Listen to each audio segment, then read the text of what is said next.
We're worried about our students. At some of Georgia's most storied and premier institutions, it's a sad day when young people whose idealism, which has often propelled our country forward, are afraid to speak their minds for fear of retribution.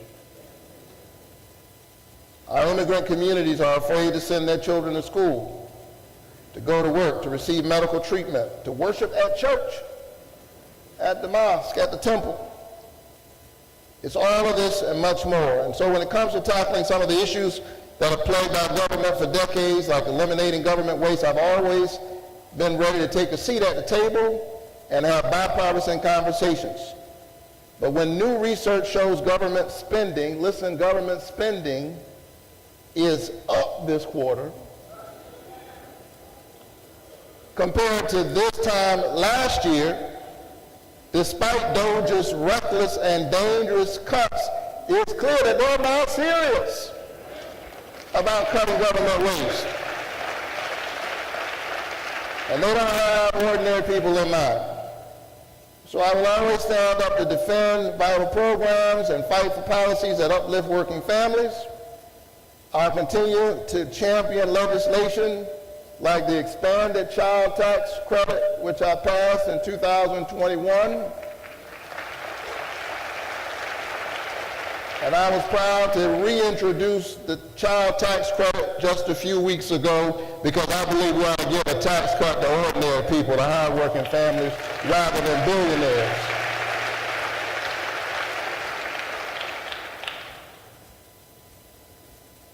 Washington Republicans seem to think that the nation's wealthiest Americans are the ones who deserve a tax cut more than hard-working families. I disagree.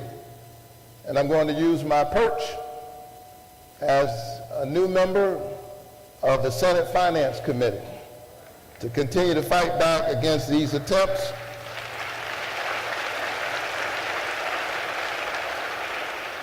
to stand up for the folks who sent me here. Now in closing, and nobody believes a preacher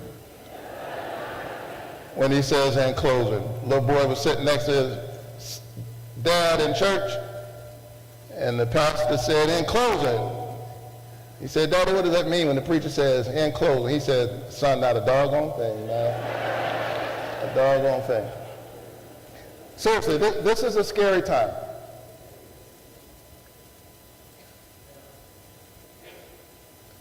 And I want you to know that I'm sober-minded about it and focused.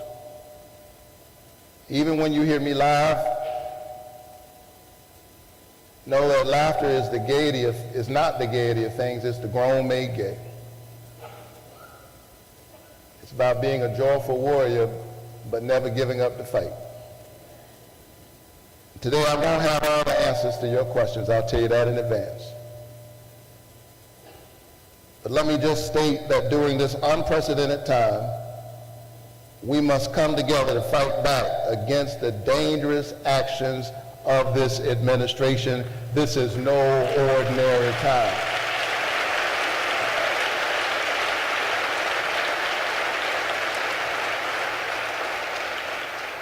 And so I look forward to partnering with you, our small business owners, our educators, our federal workers, those of you who advocate, represent not-for-profits, the activists in the room. We're part of a broad coalition. Does that mean we agree with everything? No. If everybody agrees with you and your coalition, you got a small coalition. But we're going to have a conversation about how I can continue doing the work of serving Georgia and its people at the highest levels.